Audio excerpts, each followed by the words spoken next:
ఏం కారణం చేత ఆగినాయి? మీకు డబ్బులకు ఇబ్బంది లేదు, ఏజెన్సీ ఫైన్లు అయిపోయింది, అన్ని రకాలుగా డిజైన్స్ తో సహా రెడీ చేస్తే ఎందుకు కావాలని పనులు ఆలస్యం చేస్తున్నారు? డిజైన్స్ తో సహా రెడీ చేస్తే ఎందుకు కావాలని పనులు ఆలస్యం చేస్తున్నారు? 2 ఏళ్లైంది మీ గవర్నమెంట్ వచ్చి, కొత్తది మీరు చేసిందేమి లేదు. ఉన్న పనులు ఎందుకు ఆపుతా ఉన్నారు? ఇలా వైద్యం మొత్తం కూడా పేదలకు అందని పరిస్థితి ఏర్పడ్డది. ఇలా ఈ టిమ్స్ ఆసుపత్రులను ఆనాడు అసెంబ్లీలో ప్రత్యేకంగా ఒక చట్టాన్ని కూడా తెచ్చాం.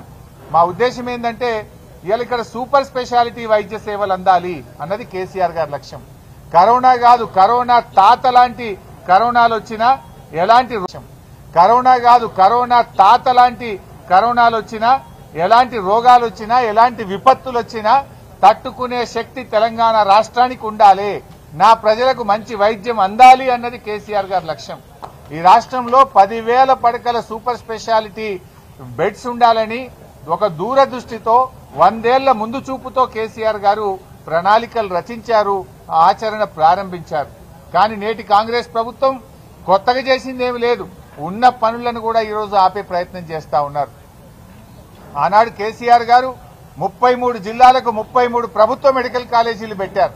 33 ప్రభుత్వ మెడికల్ కాలేజీలు పెట్టి ప్రజలకు ఆ జిల్లాలోనే వైద్యం అందాలి, విద్య రావాలి, డాక్టర్ల సంఖ్య పెరగాలి, పేదలకు వైద్యం అందుబాటులోకి రావాలన్నది కేసీఆర్ గారి కల.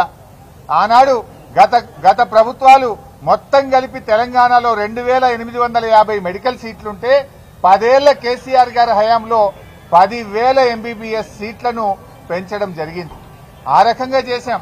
ఇలా బాధ కలిగేది ఏంటంటే మహేశ్వరం నియోజకవర్గం, మా సబితక్క నియోజకవర్గం మహేశ్వరంలో ఆనాడు రంగారెడ్డి జిల్లా మెడికల్ కాలేజ్ శాంక్షన్ చేయడం జరిగింది.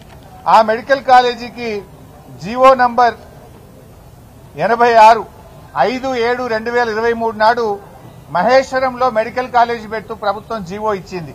జీవో నంబర్ 162 ద్వారా 176 కోట్ల రూపాయలు మహేశ్వరంలో మెడికల్ కాలేజీ 500 పడకల ఆసుపత్రి కట్టడానికి ఆ రోజు జీవో ఇచ్చాం. 27/9/2023 నాడు సబితక్క గారు నేను వెళ్లి ఆ ఆసుపత్రికి మెడికల్ కాలేజీకి ఫౌండేషన్ కూడా వేశాం. ఇవాళ దాన్ని రద్దు చేశారు. దాన్ని రద్దు చేసి ఏం చేసిండ్రు? ఈ టిమ్స్ ఎల్బీ నగర్ లో విలీనం చేసినారు. 2 రకాలుగా నష్టం.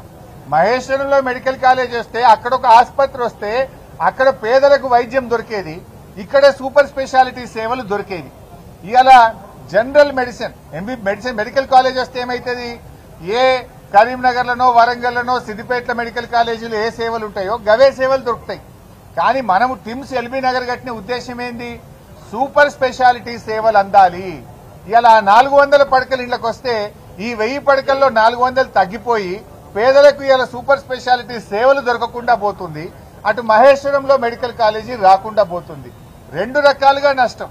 అదేవిధంగా మా వివేక్ గౌడ్ గారి నియోజకవర్గం కుత్బుల్లాపూర్ లో కూడా కేసీఆర్ గారు 182 కోట్లతో జీవో నంబర్ 162 ద్వారా అక్కడ మెడికల్ కాలేజ్ శాంక్షన్ చేశారు.